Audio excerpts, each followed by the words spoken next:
क्या बंगाल में फिर दीदी का जादू चलेगा या भाजपा करेगी बड़ा उलटफेर? चुनाव से पहले सामने आया ऐसा सर्वे जिसने सबको चौंका दिया। पश्चिम बंगाल की राजनीति में एक बार फिर हलचल तेज हो गई है। चुनाव से ठीक पहले इंडिया टुडे और सी वोटर का बड़ा सर्वे सामने आया है, जिसका नाम है मूड ऑफ द नेशन यानी कि MOTN। इस सर्वे को इसलिए भी अहम माना जा रहा है क्योंकि बंगाल विधानसभा चुनाव में अब सिर्फ 2 महीने ही बचे हैं। ऐसे में यह सर्वे बताता है कि आज के समय में जनता का मूड किस ओर है। सवाल वही पुराना है, ममता बनर्जी या भाजपा? अगर आज चुनाव हो जाए तो बंगाल किसे चुनेगा? आइए जानते हैं आखिर सर्वे क्या कहता है। मूड ऑफ द नेशन के ताजा सर्वे के मुताबिक अगर आज लोकसभा चुनाव होते हैं तो पश्चिम बंगाल में मुख्यमंत्री ममता बनर्जी की पार्टी तृणमूल कांग्रेस यानी कि TMC एक बार फिर सबसे आगे रहेगी।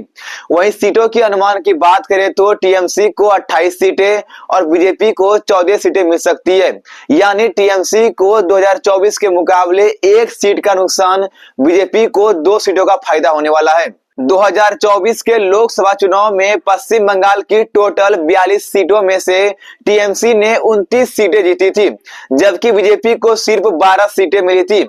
इस बार भी सर्वे यही संकेत दे रहा है कि TMC अपनी मजबूत स्थिति बनाए रख सकती है। हालांकि सीटों के सामने में TMC आगे है, लेकिन भाजपा के लिए एक अच्छी खबर भी है। सर्वे के मुताबिक भाजपा के नेतृत्व वाले NDA का वोट शेयर 39% से बढ़कर 42% हो सकता है, यानी भाजपा को करीब 3% वोट शेयर की बढ़त मिल सकती है। राजनीतिक जानकार मानते हैं कि यह बढ़त भाजपा के लिए भविष्य का संकेत हो सकती है, लेकिन फिलहाल इससे सत्ता बदलती नहीं दिख रही है। सर्वे यह भी साफ दिखाता है कि बंगाल के भद्रलोक वर्ग के अभी ममता बनर्जी और TMC की पकड़ मजबूत है, यानी बड़े शहरों और पढ़े लिखे वर्ग में दीदी का भरोसा भी कायम है। सी वोटर के संस्थापक निदेशक यशवंत देशमुख के मुताबिक पश्चिम बंगाल अब पूरी तरह TMC और बीजेपी के बीच द्विध्रुवी मुकाबले की ओर बढ़ चुका है।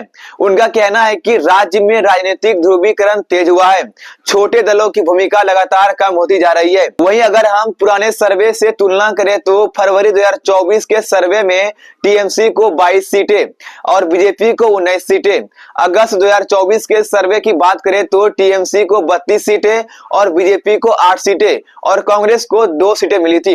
अब 2026 के ताजा सर्वे में TMC को 28 सीटें और बीजेपी को 14 सीटें मिल रही है, यानी तस्वीर बदलती रही, लेकिन सत्ता का धुरी अब भी ममता बनर्जी के आसपास ही घूमती दिख रही है। यह सर्वे ऐसे वक्त आया है जब बंगाल विधानसभा चुनाव में सिर्फ 2 महीने बचे हैं। राजनीतिक विशेषज्ञों का मानना है कि यह सर्वे जनता के मौजूदा मूड को जरूर दिखाता है, लेकिन चुनावी नतीजे कई फैक्टर पर निर्भर करेंगे। फिर भी फिलहाल के हालात में TMC सबसे मजबूत पार्टी नजर आ रही है।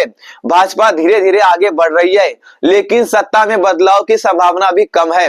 अगर बंगाल का मूड ऐसा ही बना रहा तो कमल के खिलने का सपना एक बार फिर अधूरा रह सकता है और दीदी का किला अब भी मजबूत बना रह सकता है। वैसे इस पूरे मामले में आपकी क्या राय है? क्या ममता बनर्जी की सरकार फिर से बंगाल में बनने वाली है या नहीं? अपनी राय में कमेंट बॉक्स में जरूर बताइएगा।